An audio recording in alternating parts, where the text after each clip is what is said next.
ನಮಸ್ಕಾರ ಸ್ನೇಹಿತರೆ, ಹೇಗಿದ್ರೆ ಎಲ್ಲರೂ ಚೆನ್ನಾಗಿದ್ರೆ ಅಂದ್ಕೊಳ್ಳಿ ಸ್ನೇಹಿತರೆ. ಎಲ್ರಿಗೂ SBB ಮೀಡಿಯಾದ ಮತ್ತೊಂದು ವಿಡಿಯೋಗೆ ತಮಗೆಲ್ರಿಗೂ ಸ್ವಾಗತ ಸುಸ್ವಾಗತ. ಸ್ನೇಹಿತರೆ, ಈ 2026ರ ಈ ಒಂದು ವರ್ಷದಲ್ಲಿ ಮಿಥುನ ರಾಶಿಯವರಿಗೆ ಜೂನ್ 12ರ ನಂತರ ಏನೆಲ್ಲ ಅದೃಷ್ಟಾವಳಿಯಲ್ಲಿದೆ, ಈ ಜೂನ್ ತಿಂಗಳಿನಲ್ಲಿ ಉಂಟಾಗ್ತಿರುವಂತಹ ಗ್ರಹ ಸಂಚಾರದ ಬದಲಾವಣೆಯು ಈ ಮಿಥುನ ರಾಶಿಯವರ ಜೀವನದಲ್ಲಿ ಏನೆಲ್ಲ ಬದಲಾವಣೆಗಳನ್ನು ತರಲಿದೆ, ಅದರಲ್ಲೂ ನಿಮ್ಮ ಜೀವನದ ವಿವಿಧ ಅಂಶಗಳಾದಂತಹ ವೃತ್ತಿಯಾಗಿರ್ಬೋದು, ವೈವಾಹಿಕ ಜೀವನ, ಆರ್ಥಿಕ ಸ್ಥಿತಿ, ಕೌಟುಂಬಿಕ ಜೀವನ, ನಿಮ್ಮ ವ್ಯವಹಾರ ಮತ್ತು ಶಿಕ್ಷಣಕ್ಕೆ ಸಂಬಂಧಪಟ್ಟಂತೆಯೇ ಈ ಮಿಥುನ ರಾಶಿಯವರು ಈ ಜೂನ್ ತಿಂಗಳಿನಲ್ಲಿ ಏನೆಲ್ಲ ಬದಲಾವಣೆಗಳನ್ನು ಕಾಣಲಿದ್ದೀರಿ, ಯಾವುದರಲ್ಲಿ ಶುಭವಾಗಲಿದೆ, ಯಾವುದರಲ್ಲಿ ಬಹಳ ಎಚ್ಚರಿಕೆಯನ್ನು ವಹಿಸಬೇಕು, ಈ ರಾಶಿಯವರು ನಿಮ್ಮ ಸಮಸ್ಯೆಗಳಿಗೆ ಮಾಡಬೇಕಾಗಿರುವಂತಹ ಸರಳ ಪರಿಹಾರಗಳೇನು ಎಂಬುದನ್ನು ಕೂಡ ಇದೇ ವಿಡಿಯೋದಲ್ಲಿ ತಿಳಿಸ್ಕೊಡ್ತಾ ಹೋಗ್ತೀನಿ ಸ್ನೇಹಿತರೆ. ಆದ್ದರಿಂದ ವಿಡಿಯೋನ ಸ್ಕಿಪ್ ಮಾಡದೆ ಇಲ್ಲಿಂದ ಕೊನೆ ತನಕ ನೋಡ್ತಾ ಬನ್ನಿ. ಸ್ಕಿಪ್ ಮಾಡಿ ವಿಡಿಯೋ ನೋಡೋದ್ರಿಂದ ನಿಮಗೆ ಅಷ್ಟಾಗಿ ಇನ್ಫಾರ್ಮೇಷನ್ ಅರ್ಥ ಆಗೋದಿಲ್ಲ. ಸೊ ಪ್ರತಿಯೊಂದು ವಿಡಿಯೋದಲ್ಲೂ ಹೇಳೋದಿಷ್ಟೇ, ವಿಡಿಯೋನ ಸ್ಕಿಪ್ ಮಾಡದೆ ಕೊನೆ ತನಕ ನೋಡಿ. ಹಾಗೆ ನಮ್ಮ ಈ ವಿಡಿಯೋ ಇಷ್ಟ ಆಗಿತ್ತು ಅಂದರೆ ವಿಡಿಯೋಕ್ಕೆ ಒಂದು ಲೈಕ್ ಮಾಡಿ ಸ್ನೇಹಿತರೆ. ಯಾರೇನು ನಮ್ಮ ಚಾನಲ್ನ ಸಬ್ಸ್ಕ್ರೈಬ್ ಮಾಡ್ಕೊಂಡಿಲ್ಲ ಅವರು ಈಗಲೇ ಸಬ್ಸ್ಕ್ರೈಬ್ ಮಾಡ್ಕೊಳ್ಳಿ. ಸಬ್ಸ್ಕ್ರೈಬ್ ಮಾಡ್ಕೊಂಡು ಪ್ರತಿನಿತ್ಯ ವಿಡಿಯೋ ವಾಚ್ ಮಾಡ್ತಿರೋರಿಗೆ ಥ್ಯಾಂಕ್ ಯು ಸೊ ಮಚ್ ಅಂತ ಹೇಳ್ತಾ, ಹಾಗಾದರೆ ಈ ಮಿಥುನ ರಾಶಿಯವರಿಗೆ ಈ ಜೂನ್ ತಿಂಗಳು ಏನೆಲ್ಲ ಬದಲಾವಣೆಗಳನ್ನು ತರಲಿದೆ ಎಂಬುದನ್ನು ಒಂದೊಂದಾಗಿ ನೋಡ್ತಾ ಬರೋಣ ಸ್ನೇಹಿತರೆ. ಕೃಷ್ಣಾಯ ವಾಸುದೇವಾಯ ಹರಿಯೇ ಪರಮಾತ್ಮನೇ ಪ್ರಣತಃ ಕ್ಲೇಶನಾಶಾಯ ಶ್ರೀ ಕೃಷ್ಣ ಜ್ಯೋತಿಷ್ಯಾಲಯ, ಉಡುಪಿಯ ಪ್ರಖ್ಯಾತ ಜ್ಯೋತಿಷ್ಯ ವಿದ್ವಾಂಸರು ದೈವಜ್ಞ ಶ್ರೀ ವಿದ್ಯಾತೀರ್ಥ ಪ್ರಸನ್ನ ಭಟ್. ನಿಮ್ಮ ಸಮಸ್ಯೆ ಯಾವುದೇ ಇದ್ದರೂ ತುಳುನಾಡಿನ ದೈವಾರಾಧನೆಯಿಂದ ಹಾಗೂ ಶ್ರೀಕೃಷ್ಣ ದೈವಿಕ ಶಕ್ತಿಯಿಂದ ಶಾಶ್ವತ ಪರಿಹಾರ ಮಾಡಿಕೊಡುತ್ತಾರೆ. ನಿಮ್ಮ ಸಮಸ್ಯೆಗಳಾದ ಪ್ರೀತಿಯಲ್ಲಿ ನಂಬಿ ಮೋಸ, ನೀವು ಇಷ್ಟಪಟ್ಟವರು ನಿಮ್ಮಂತೆ ಆಗಲು, ವಶೀಕರಣ, ಗಂಡ ಹೆಂಡತಿ ಕಲಹ, ಗಂಡ ಹೆಂಡತಿಯ ಅನೈತಿಕ ಸಂಬಂಧ ಬಿಡಿಸಲು, ಅತ್ತೆ ಸೊಸೆ ಕಲಹ, ವ್ಯಾಪಾರ, ವ್ಯವಹಾರ, ಹಣಕಾಸು, ಮದುವೆ, ಸಂತಾನ, ಶತ್ರುಕಾಟ, ಇನ್ನು ಮುಂತಾದ ಸಮಸ್ಯೆಗಳಿಗೆ ಬಲಿಷ್ಠ ಪೂಜಾ ಶಕ್ತಿಯಿಂದ ಶಾಶ್ವತ ಪರಿಹಾರ ಮಾಡಿಕೊಡುತ್ತಾರೆ. ಮೊಬೈಲ್ ಸಂಖ್ಯೆ 9900753555. ಈ ಜೂನ್ ತಿಂಗಳು ಮಿಥುನ ರಾಶಿಯವರಿಗೆ ಅನೇಕ ಶುಭ ಬೆಳವಣಿಗೆಯನ್ನ ಹೊತ್ತು ತರುವಂತಹ ತಿಂಗಳು ಅಂತಾನೆ ಹೇಳ್ಬೋದು ಸ್ನೇಹಿತರೆ. ಕಳೆದ ಒಂದು ವರ್ಷದಿಂದ ನಿಮ್ಮ ಜನ್ಮ ರಾಶಿಯಲ್ಲಿ ನೆಲೆಸಿದಂತಹ ಗುರು ಭಗವಾನ್ ನಿಮ್ಮ ಆಲೋಚನಾ ವಿಧಾನದ ಮೇಲೆ ಆಳವಾದಂತಹ ಪ್ರಭಾವವನ್ನು ಬೀರಿದ್ದಾರೆ. ಅದರಲ್ಲೂ ಜೂನ್ 2ರಂದಿಯೇ ಗುರುವು ತನ್ನ ಉಚ್ಚ ರಾಶಿಯಾದಂತಹ ಕಟಕ ರಾಶಿಗೆ ಪ್ರವೇಶವನ್ನ ಮಾಡಿರೋ ಕಾರಣ ಇದು ಧನಸ್ಥಾನದಲ್ಲಿ ಕೂಡ ಇರೋದ್ರಿಂದ ನಿಮ್ಮ ಜೀವನದಲ್ಲಿ ಪ್ರಮುಖ ಮೈಲುಗಲ್ಲು ಅಂತಲೇ ಹೇಳ್ಬೋದು. ಈ ಸಂಚಾರವು ನಿಮಗೆ ಅಸಾಧಾರಣವಾದಂತಹ ಆರ್ಥಿಕ ಸ್ಥಿರತೆ ಮತ್ತು ಕೌಟುಂಬಿಕ ಆನಂದವನ್ನು ನೀಡುತ್ತದೆ. ಅದೇ ಸಮಯದಲ್ಲಿ ಜೂನ್ 15ರಿಂದ ನಿಮ್ಮ ಜನ್ಮ ರಾಶಿಯಲ್ಲಿ ಸೂರ್ಯನ ಸಂಚಾರವು ನಿಮ್ಮ ಗೌರವ ಮತ್ತು ಪ್ರತಿಷ್ಠೆಯನ್ನು ಕೂಡ ಹೆಚ್ಚಿಸಲಿದೆ. ತಿಂಗಳ ಕೊನೆಯಲ್ಲಿ ಮಂಗಳನು ನಿಮ್ಮ 12ನೇ ಮನೆಗೆ ಪ್ರವೇಶವನ್ನು ಮಾಡೋದರಿಂದ ಸಣ್ಣ ಪುಟ್ಟ ಸವಾಲುಗಳು ಎದುರಾಗಬಹುದಾದರೂ ಅಗಾಧವಾದಂತಹ ಗ್ರಹ ಬಲವು ನಿಮ್ಮ ಪರವಾಗಿ ಇರಲಿದೆ ಅಂತಲೇ ಹೇಳ್ಬೋದು. ಒಟ್ಟಾರೆಯಾಗಿ ಈ ಜೂನ್ ತಿಂಗಳು ಈ ರಾಶಿಯವರಿಗೆ ನೀವು ಮುಟ್ಟಿದ್ದೆಲ್ಲ ಚಿನ್ನವಾಗುವಂತಹ ತಿಂಗಳು ಅಂತಲೇ ಹೇಳ್ಬೋದು. ಹಾಗಾದರೆ ಈ ಜೂನ್ ತಿಂಗಳಿನಲ್ಲಿ ಈ ಮಿಥುನ ರಾಶಿಯವರಿಗೆ ಇರತಕ್ಕಂತಹ ಪ್ರಮುಖ ಗ್ರಹ ಸಂಚಾರಗಳೇನು, ಅವುಗಳ ಪ್ರಭಾವ ಹೇಗಿರಲಿದೆ ಎನ್ನುವುದ್ರ ವಿಚಾರಕ್ಕೆ ಬರೋದಾದರೆ, ಮೊದಲನೇದಾಗಿ ಗುರುಗ್ರಹದ ವಿಚಾರಕ್ಕೆ ಬಂದುಬಿಡೋಣ ಸ್ನೇಹಿತರೆ.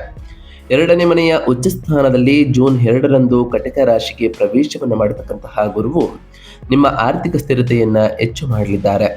ಪ್ರಭಾವಶಾಲಿ ಮಾತು ಉಂಟಾಗಲಿದ್ದು ಕೌಟುಂಬಿಕ ಆನಂದ ಮತ್ತು ಅತ್ಯುತ್ತಮ ವಾಣಿಜ್ಯ ಲಾಭಗಳನ್ನು ಈ ರಾಶಿಯವರು ಕಾಣ್ತಾ ಬರ್ತೀರಿ. ಇನ್ನು ಶುಕ್ರ ಗ್ರಹದ ವಿಚಾರಕ್ಕೆ ಬರೋದಾದರೆ 1 ಮತ್ತು 2ನೇ ಮನೆಯಲ್ಲಿ ಶುಕ್ರನು ಇರಲಿದ್ದು ಜೂನ್ 8ರವರೆಗೆ ನಿಮ್ಮ ಜನ್ಮ ರಾಶಿಯಲ್ಲಿ ಶುಕ್ರನು ಇರೋ ಕಾರಣ ತದಾದ ನಂತರ 2ನೇ ಮನೆಗೆ ಸ್ಥಳಾಂತರಗೊಂಡು ಉಚ್ಚ ಗುರುವಿನೊಂದಿಗೆ ಸೇರೋ ಕಾರಣ ಆಕರ್ಷಕ ಮಾತುಗಾರಿಕೆ ಮತ್ತು ಐಷಾರಾಮಿ ಜೀವನವನ್ನು ಶುಕ್ರನ ಸಂಚಾರದಿಂದ ಈ ರಾಶಿಯವರು ಕಾಣಲಿದ್ದೀರಿ ಅಂತಲೇ ಹೇಳ್ಬೋದು.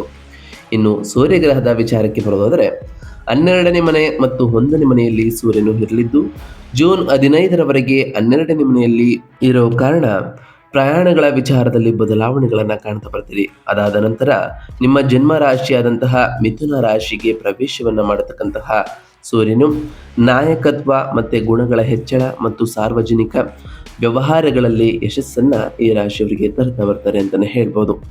ಇನ್ನು ಬುಧ ಗ್ರಹದ ವಿಚಾರಕ್ಕೆ ಬರೋದಾದರೆ 1 ಮತ್ತು 2ನೇ ಮನೆಯಲ್ಲಿ ಬುಧನು ಇರಲಿದ್ದು ಜೂನ್ 22ರವರೆಗೆ ತನ್ನದೇ ಆದ ರಾಶಿಯಲ್ಲಿ ಬಲವಾಗಿ ನೆಲೆಸಿರೋ ಬುಧನು ಚುರುಕಾದ ಬುದ್ಧಿಶಕ್ತಿಯನ್ನ ಈ ರಾಶಿಯವರಿಗೆ ನೀಡಲಿದ್ದು ತ್ವರಿತ ಸಂವಹನವನ್ನು ಕೂಡ ನೀಡಲಿದ್ದಾರೆ.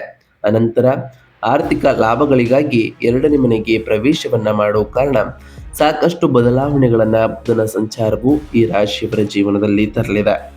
ಇನ್ನು ಮಂಗಳ ಗ್ರಹದ ವಿಚಾರಕ್ಕೆ ಬರೋದಾದ್ರೆ 11 ಮತ್ತು 12ನೇ ಮನೆಯಲ್ಲಿ ಮಂಗಳನು ಈ ತಿಂಗಳಿನಲ್ಲಿ ಸಂಚಾರವನ್ನ ಮಾಡಲಿದ್ದು ಜೂನ್ 21ರವರೆಗೆ 11ನೇ ಮನೆಯಲ್ಲಿ ಸಂಚಾರವನ್ನ ಮಾಡೋ ಕಾರಣ ಲಾಭಗಳನ್ನ ಕಾಣ್ತಾ ಬರ್ತೀರಿ. ಅನಂತರ 12ನೇ ಮನೆಗೆ ಅಂದರೆ ವೃಷಭ ರಾಶಿಗೆ ಪ್ರವೇಶವನ್ನ ಮಾಡೋ ಕಾರಣ ಹಠಾತ್ ಖರ್ಚುಗಳು ಮತ್ತೆ ನಿದ್ರೆಯ ಸಮಸ್ಯೆಗಳನ್ನು ಕೂಡ ಇದು ಪ್ರಚೋದಿಸ್ತಾ ಬರ್ತದೆ ಅಂತಲೇ ಹೇಳ್ಬೋದು.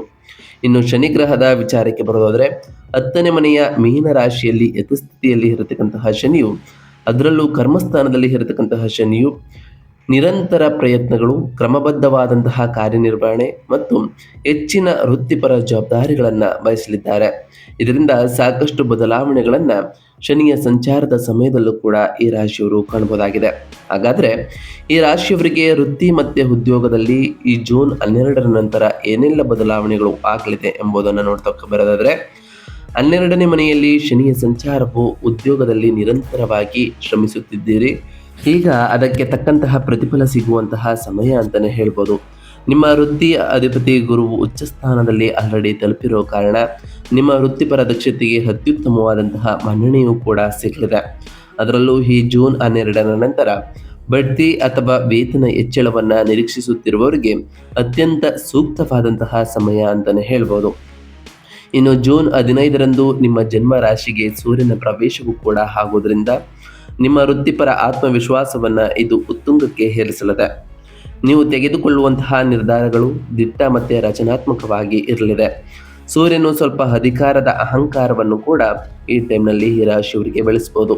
ಅದರಿಂದ ಸಹೋದ್ಯೋಗಿಗಳೊಂದಿಗೆ ವಿನಯದಿಂದ ವರ್ತಿಸುವ ಅಭ್ಯಾಸವನ್ನು ಮಾಡ್ಕೊಳ್ತಾ ಬನ್ನಿ.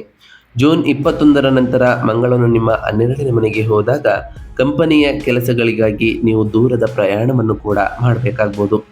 ಇನ್ನು ವ್ಯಾಪಾರ ಮತ್ತು ಸ್ವಯಂ ಉದ್ಯೋಗದ ವಿಚಾರಕ್ಕೆ ಬರೋದಾದರೆ ವ್ಯಾಪಾರಸ್ಥರಿಗೆ ಈ ಜೂನ್ ತಿಂಗಳು ನಿಜಕ್ಕೂ ಸುವರ್ಣ ಯುಗ ಅಂತಲೇ ಹೇಳ್ಬೋದು.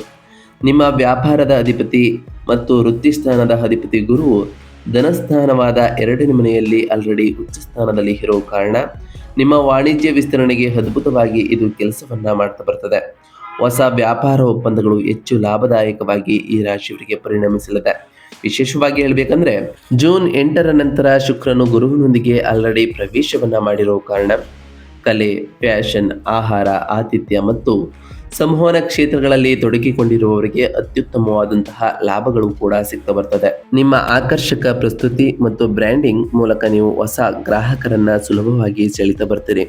ಪಾಲುದಾರಿಕೆ ವ್ಯವಹಾರಗಳು ಕೂಡ ಅತ್ಯಂತ ಸಹಕಾರಯುತವಾಗಿ ಪ್ರಗತಿಯನ್ನ ಹೊಂದ್ತಾ ಹೋಗ್ತವೆ ಅಂತಲೇ ಹೇಳ್ಬೋದು. ಇನ್ನು ಈ ರಾಶಿಯವರಿಗೆ ಆರ್ಥಿಕ ಸ್ಥಿತಿ ಮತ್ತು ಸಂಪತ್ತಿನ ವಿಚಾರದಲ್ಲಿ ಏನೆಲ್ಲ ಬದಲಾವಣೆಗಳು ಆಗಲಿದೆ ಅನ್ನೋದ್ರ ವಿಚಾರಕ್ಕೆ ಬರೋದಾದ್ರೆ ಆರ್ಥಿಕವಾಗಿ ಈ ಜೂನ್ ತಿಂಗಳು ನಿಮ್ಮ ದೆಸೆಯ ಬದಲಾಗಲಿದೆ ಅಂತಲೇ ಹೇಳ್ಬೋದು. ಅದರಲ್ಲೂ ಜೂನ್ 2ರಂದಿಯೇ ನಿಮ್ಮ ಸಂಪತ್ತಿನ ಮನೆಯಲ್ಲಿ ಗುರುವು ಉಚ್ಚ ಸ್ಥಾನವನ್ನು ತಲುಪೋ ಕಾರಣ ಅಸಾಧಾರಣವಾದಂತಹ ಆರ್ಥಿಕ ಯೋಗವನ್ನು ಇದು ಸೃಷ್ಟಿ ಮಾಡಲಿದೆ. ನೀವು ಹಿಂದೆ ಎದುರಿಸಿದಂತಹ ಆರ್ಥಿಕ ಏರಿಳಿತಗಳು ಸಂಪೂರ್ಣವಾಗಿ ಮಾಯವಾಗ್ತಾ ಬರ್ತವೆ ಮತ್ತು ನಿಮ್ಮ ಬ್ಯಾಂಕ್ ಬ್ಯಾಲೆನ್ಸ್ ಗಮನಾರ್ಹವಾಗಿ ಬೆಳೆಯುತ್ತದೆ. ಇಂದಿನ ಹೂಡಿಕೆಗಳು ಉತ್ತಮವಾದಂತಹ ಲಾಭಾಂಶವನ್ನು ನೀಡಲಿದೆ ಮತ್ತು ನಿಮ್ಮ ಮೃದುವಾದ ಮಾತುಗಳಿಂದ ದೀರ್ಘಕಾಲದಿಂದ ಬಾಕಿ ಉಳಿದಿರುವ ಹಣವನ್ನು ಸುಗಮವಾಗಿ ವಸೂಲಿ ಮಾಡಬಹುದು. ಅದರಲ್ಲೂ ಜೂನ್ 21ರಂದು ನಿಮ್ಮ ಲಾಭಾಧಿಪತಿಯಾದಂತಹ ಮಂಗಳನು 12ನೇ ಮನೆಗೆ ಬಂದಾಗ ಸ್ವಲ್ಪ ಎಚ್ಚರಿಕೆಯೂ ಕೂಡ ಅಗತ್ಯ ಅಂತಲೇ ಹೇಳ್ಬೋದು. ಮನೆಯಲ್ಲಿನ ಶುಭ ಸಮಾರಂಭ ಅಥವಾ ವಾಹನ ದುರಸ್ತಿಗಳಿಗಾಗಿ ನೀವು ಅನಿರೀಕ್ಷಿತವಾಗಿ ಹಣವನ್ನು ಕೂಡ ಖರ್ಚು ಮಾಡಬೇಕಾಗ್ಬೋದು. ಕೊನೆಯ ವಾರದಲ್ಲಿ ಅನಗತ್ಯ ಖರ್ಚುಗಳಿಗೆ ಕಡಿವಾಣ ಹಾಕುವ ಮೂಲಕ ನಿಮ್ಮ ಆರ್ಥಿಕ ಸ್ಥಿತಿಯನ್ನು ನೀವು ದೋಷರಹಿತವಾಗಿ ಕಾಪಾಡಿಕೊಳ್ಬಹುದಾಗಿದೆ ಅಂತಲೇ ಹೇಳ್ಬೋದು. ಇನ್ನು ಈ ರಾಶಿಯವರ ಆರೋಗ್ಯ ಮತ್ತು ಯೋಗಕ್ಷೇಮದ ವಿಚಾರಕ್ಕೆ ಬರೋದಾದರೆ ಆರೋಗ್ಯದ ವಿಚಾರದಲ್ಲಿ ತಿಂಗಳ ಮೊದಲ ವಾರದಲ್ಲಿಯೇ ನೀವು ಗಮನಾರ್ಹವಾದಂತಹ ಉತ್ಸಾಹಭರಿತ ಮತ್ತು ಚೈತನ್ಯಶೀಲರಾಗಿ ಇರುವುದನ್ನು ಗಮನಿಸಿರ್ತೀರಿ. ನಿಮ್ಮ ರಾಶಿಯಾಧಿಪತಿ ಬುಧನು ಜೂನ್ 22ರವರೆಗೆ ನಿಮ್ಮ ಜನ್ಮ ರಾಶಿಯಲ್ಲಿಯೇ ಇರುವುದರಿಂದ ಅತ್ಯುತ್ತಮ ದೈಹಿಕ ಶಕ್ತಿಯನ್ನು ಕೂಡ ಇದು ಖಾತರಿಪಡಿಸಲಿದೆ. ಜೂನ್ 15ರಂದು ಸೂರ್ಯನು ನಿಮ್ಮ ರಾಶಿಯಲ್ಲಿನ ಪ್ರವೇಶ ಮಾಡಿದ ನಂತರ ದೇಹದ ಉಷ್ಣತೆ ಹೆಚ್ಚಾಗಬಹುದು.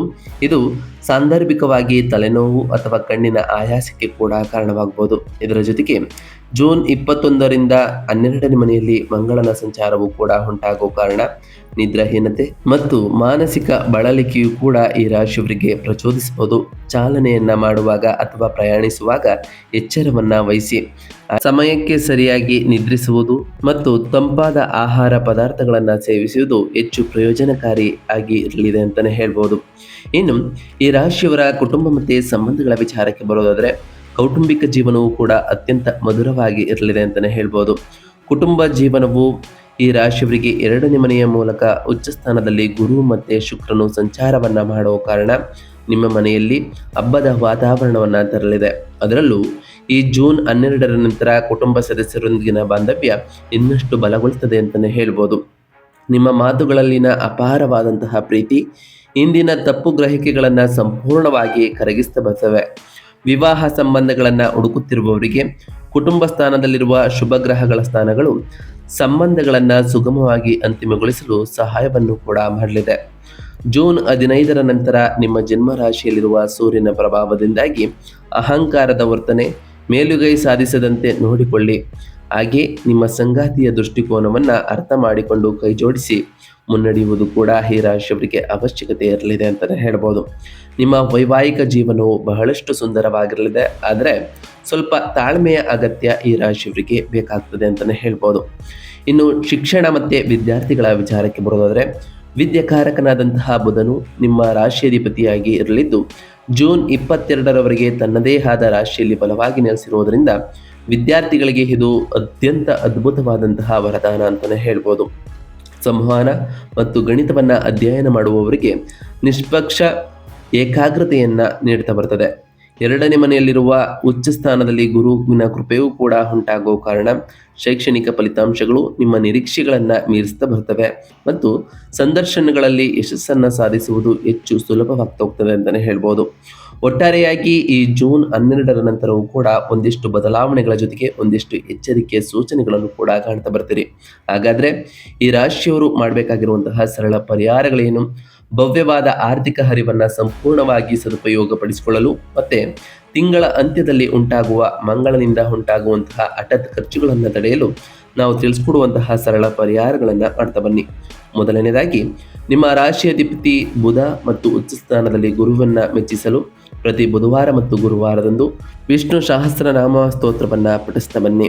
ಇದು ಆಳವಾದಂತಹ ಮಾನಸಿಕ ಪ್ರಶಾಂತತೆಯನ್ನು ತರಲಿದೆ. ಜೂನ್ 21ರ ನಂತರ 12ನೇ ಮನೆಯಲ್ಲಿರುವ ಮಂಗಳನಿಂದ ಉಂಟಾಗುವ ಹಠಾತ್ ಖರ್ಚುಗಳು ಮತ್ತು ಪ್ರಯಾಣದ ಅಡೆತಡೆಗಳನ್ನು ನಿವಾರಿಸಲು ಮಂಗಳವಾರದಂದು ಸುಬ್ರಹ್ಮಣ್ಯ ಸ್ವಾಮಿಯನ್ನು ಪ್ರಾರ್ಥಿಸಿ ಅಥವಾ ಕೆಂಪು ಮಸೂರ್ ಬೇಳೆಯನ್ನು ದಾನ ಮಾಡಿ. ಜೂನ್ 15ರಂದು ಸೂರ್ಯನು ನಿಮ್ಮ ರಾಶಿಯನ್ನು ಪ್ರವೇಶಿಸಿದ ನಂತರ ದೇಹದ ಉಷ್ಣತೆಯನ್ನು ನಿಯಂತ್ರಿಸಲು ಮತ್ತು ನಿಮ್ಮ ಸಾಮಾಜಿಕ ಗೌರವವನ್ನು ಕಾಪಾಡಿಕೊಳ್ಳಲು ಬೆಳಗ್ಗೆ ಆದಿತ್ಯ ಹೃದಯ ಸ್ತೋತ್ರವನ್ನು ಕೇಳುತ್ತಾ ಅಥವಾ ಪಠಿಸುತ್ತಾ ಸೂರ್ಯ ನಮಸ್ಕಾರವನ್ನು ಅಭ್ಯಾಸ ಮಾಡ್ತಾ ಬನ್ನಿ. ಇದು ಕೂಡ ಒಳ್ಳೆಯ ಫಲಿತಾಂಶಗಳನ್ನು ತರಲಿದೆ. ಹಾಗೆ ಪ್ರತಿ ಶನಿವಾರದಂದು ಓಂ ಶಂ ಶನೈಶ್ವರಾಯ ನಮಃ ಎಂಬ ಮಂತ್ರವನ್ನು ಜಪಿಸಿ. ಸಾಧ್ಯವಾದರೆ ಶನಿದೇವರ ದೇವಾಲಯಕ್ಕೆ ತೆರಳಿ ಶನಿದೇವರಿಗೆ ಪ್ರಿಯವಾಗಿರುವಂತಹ ಕಪ್ಪು ಎಳ್ಳಿನ ಬತ್ತಿಯನ್ನು ಹಚ್ಚುತ್ತಾ ಬನ್ನಿ. ಪ್ರತಿ ಗುರುವಾರದಂದು ಓಂ ಗುರುಭ್ಯೋ ನಮಃ ಎಂಬ ಮಂತ್ರವನ್ನು ಜಪಿಸಿರುವ ಜೊತೆಗೆ ನಿಮ್ಮ ಕೈಲಾದಷ್ಟು ಬಡವರಿಗೆ ದಾನವನ್ನು ಮಾಡಿ ಸ್ನೇಹಿತರೆ. ಪ್ರತಿ ಶುಕ್ರವಾರದಂದು ತಾಯಿ ಜಗನ್ಮಾತೆಯಾದಂತಹ ಲಕ್ಷ್ಮೀದೇವಿಗೆ ಪೂಜೆಯನ್ನು ಸಲ್ಲಿಸಿ ಲಕ್ಷ್ಮೀದೇವಿಗೆ ಪ್ರಿಯವಾಗಿರುವಂತಹ ಬಿಳಿ ಹೂಗಳನ್ನು ಅರ್ಪಿಸಿ ಪೂಜೆಯನ್ನು ಸಲ್ಲಿಸ್ತಾ ಬನ್ನಿ. ಇದು ಕೂಡ ಸಾಕಷ್ಟು ಬದಲಾವಣೆಗಳನ್ನು ತರಲಿದೆ. ನಿಮ್ಮ ಮನೆಯಲ್ಲಿ ಸುಖ ಸಮೃದ್ಧಿಯ ಜೊತೆಗೆ ಸಂಪತ್ತು ಕೂಡ ಹೆಚ್ಚಾಗ್ತಾ ಬರ್ತದೆ. ಇದಾಗಿತ್ತು ಇವತ್ತಿನ ಒಂದು ವಿಡಿಯೋ ಸ್ನೇಹಿತರೆ. ವಿಡಿಯೋ ಇಷ್ಟ ಆಗಿತ್ತು ಅಂದರೆ ವಿಡಿಯೋಗೆ ಒಂದು ಲೈಕ್ ಮಾಡಿ. ಯಾರೇನು ನಮ್ಮ ಚಾನಲ್ನ ಸಬ್ಸ್ಕ್ರೈಬ್ ಮಾಡ್ಕೊಂಡಿಲ್ಲ ಅವರು ಈಗಲೇ ಸಬ್ಸ್ಕ್ರೈಬ್ ಮಾಡ್ಕೊಳ್ಳಿ. ಸಬ್ಸ್ಕ್ರೈಬ್ ಮಾಡಿಕೊಂಡು ಪ್ರತಿನಿತ್ಯ ವಿಡಿಯೋ ವಾಚ್ ಮಾಡ್ತಿರೋರಿಗೆ ಥ್ಯಾಂಕ್ ಯು ಸೋ ಮಚ್ ಅಂತ ಹೇಳ್ತಾ, ಹಾಗೆ ಕಮೆಂಟ್ನಲ್ಲಿ ಓಂ ಶನೈಶ್ವರಾಯ ನಮಃ, ಓಂ ಗುರುಭ್ಯೋ ನಮಃ, ಓಂ ಲಕ್ಷ್ಮೀನಾರಾಯಣಾಯ ನಮಃ, ಓಂ ಅಂಗರಾಯಕಾಯ ನಮಃ, ಓಂ ಸೂರ್ಯದೇವಾಯ ನಮಃ ಎಂದು ಕಮೆಂಟ್ ಮಾಡಿ ಸ್ನೇಹಿತರೆ. ಶನಿದೇವರು, ಮಂಗಳದೇವ, ಗುರುದೇವ, ಲಕ್ಷ್ಮೀನಾರಾಯಣ, ಸೂರ್ಯದೇವ ನಿಮಗೆ ಆಯುಷ್ಯ ಆರೋಗ್ಯ ಸಮೃದ್ಧಿಗಳನ್ನು ಕೊಟ್ಟು ಕಾಪಾಡಲಿ. ನೀವು ಅಂದುಕೊಂಡಿರುವಂತಹ ಕಾರ್ಯಗಳು ಯಾವುದೇ ಅಡೆತಡೆ ಇಲ್ಲದೆ ನೆರವೇರಲಿ ಅಂತ ಆ ದೇವರಲ್ಲಿ ಕೇಳ್ಕೊಳ್ತಾ ಇವತ್ತಿನ ಒಂದು ವಿಡಿಯೋನ ಮುಗಿಸ್ತಿದ್ದೇನೆ ಸ್ನೇಹಿತರೆ. ಸಿಗ್ತೀನಿ ಮತ್ತೊಂದು ವಿಡಿಯೋದೊಂದಿಗೆ. Thank you for watching.